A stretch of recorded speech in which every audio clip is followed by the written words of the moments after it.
pessoal que não entende, nunca estudou o assunto, acha que é o seguinte: o comunismo, o sujeito toma o poder e diz, agora é o comunismo, turma, agora toda a propriedade é estatal. Isso só na cabeça de jumento. Karl Marx dizia que a propriedade tem de ser estatizada progressivamente, lentamente, através da taxação progressiva.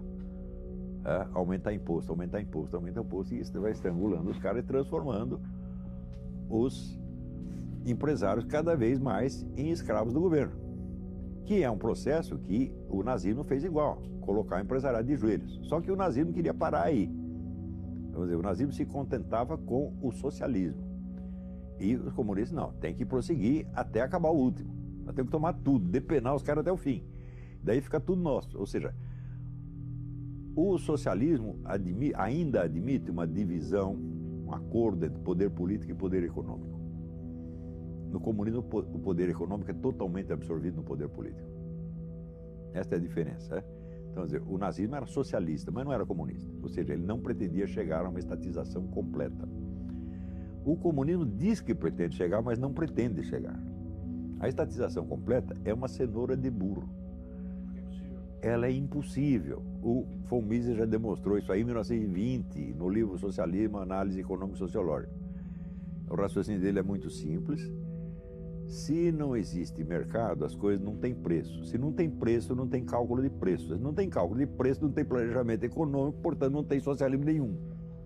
Então, o socialismo só é possível se você conservar uma área residual de capitalismo bem grande, como na própria União Soviética se conservou. Hoje sabe-se que 50% da economia soviética, ainda sob o próprio Stalin, era economia privada, clandestina, mas que o governo tolerava. Tanto é que quando caiu o regime, tinha lá vários bilionários. Pois é, de onde surgiram os bilionários? Então, eles já estavam todos lá, ganhando muito dinheiro. Então, assim, não existe conflito entre capitalismo e socialismo, não existe nenhum. Capitalismo, sabe o que quer dizer capitalismo? Quer dizer economia. Só existe economia. Existe economia feudal, existe economia capitalista e existe economia fascista ou socialista, que é o meio a meio. É só isso que existe. Comunismo não existe e não vai existir jamais. Ele não pode existir.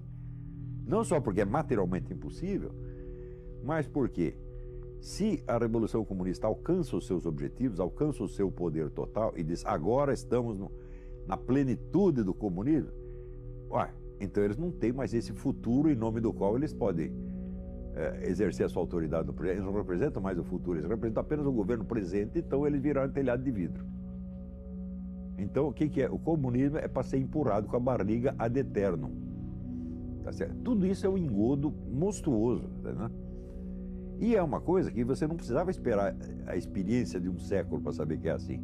No próprio conceito do comunismo, o conceito abstrato do comunismo, tal como Karl Marx o define, você já vê essa contradição ali desde o início. Então, quando você tem um plano contraditório, então é o seguinte, você está dizendo que vai fazer uma coisa, mas você vai fazer outra. Você não vai fazer o que você está dizendo, você vai fazer um outro negócio. É impossível. É impossível. Se você promete impossível, você vai fazer algum possível. E provavelmente vai ser uma bela porcaria.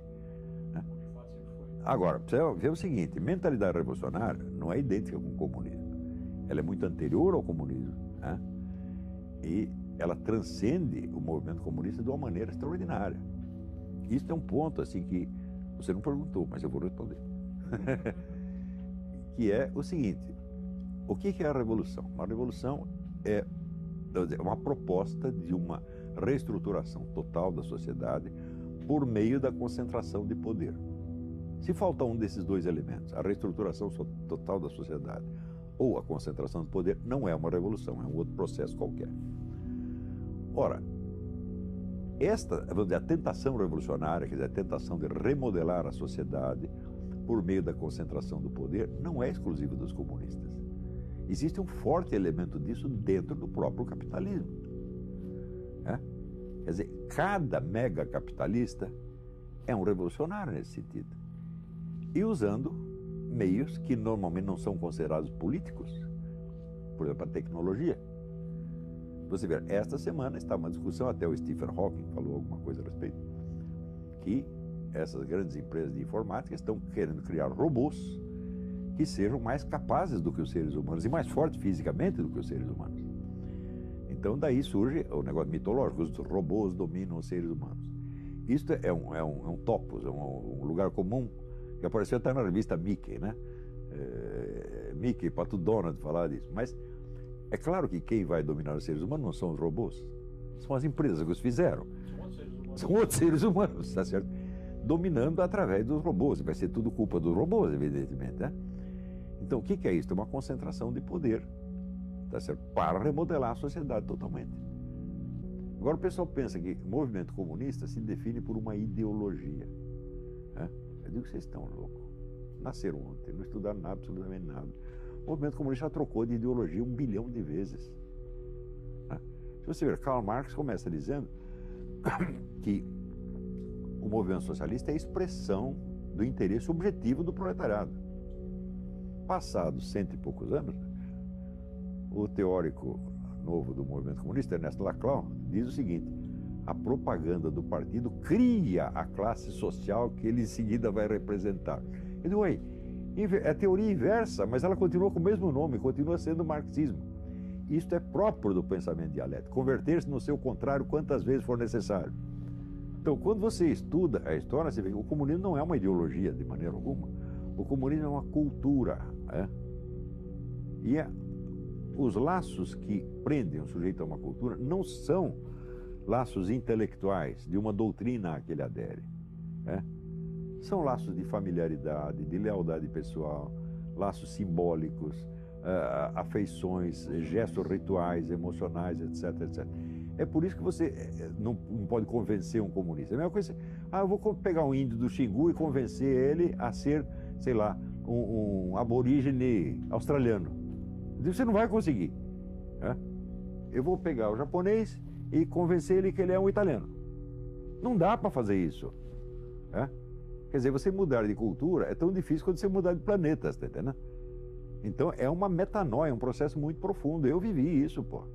Agora, eu tive a vantagem seguinte: eu não fui criado no meio comunista. Eu não sou, quando eles chamam aqui, eles chamam de red diaper, né? A fralda vermelha. O nego já foi criado no meio comunista. Eu tinha amigos que eram assim, amigos que eram de famílias comunistas tradicionais, né?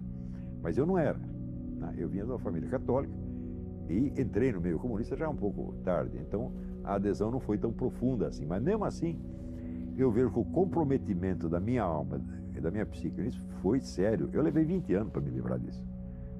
Basicamente, a coisa é essa: a União Soviética foi um órgão do movimento comunista e não o movimento comunista. Por que os caras estudavam assim? É muito simples. Quem estudava isso? Os sovietólogos eram funcionários do governo americano. Eles não eram funcionários de um partido, né? De um movimento internacional, como os comunistas. Então, eles olhavam tudo do ponto de vista do conflito entre estados. Não é isso? Então, tem o Morgenthau, na época, a teoria do Morgenthau, assim, os agentes fundamentais da política internacional são estados. Não são. O movimento comunista é muito maior do que um estado. O estado está contido. Está contido dentro do movimento, evidentemente. Olha, eu recomendo para você uma peça de teatro. Chama-se Processo e Morte de Stalin, escrito pelo o grande romancista italiano Eugenio Corti. Então é o seguinte: os amigos, os colaboradores mais próximos de Stalin, os veteranos do partido, vão um dia até a casa de campo do Stalin com a decisão de matá-lo. Para não aguentar mais esse cara, ele está matando todos os nossos amigos, vamos dar um jeito nele. E eles chegam lá, eles prendem os guarda-costas do Stalin, encostam o Stalin na parede: agora nós vamos acabar com você. O Stalin diz: companheiro da doença, você pode matar, mas primeiro vocês vão deixar eu me explicar, vocês vão me interrogar, eu vou responder, fazer um processo. Eles topam. E no curso do processo, o Stalin demonstra por A mais B que tudo o que ele fez de maligno estava rigorosamente de acordo com o marxismo-leninismo. E eles dizem: você tem razão, mas nós vamos matar você assim mesmo. Peça maravilhosa.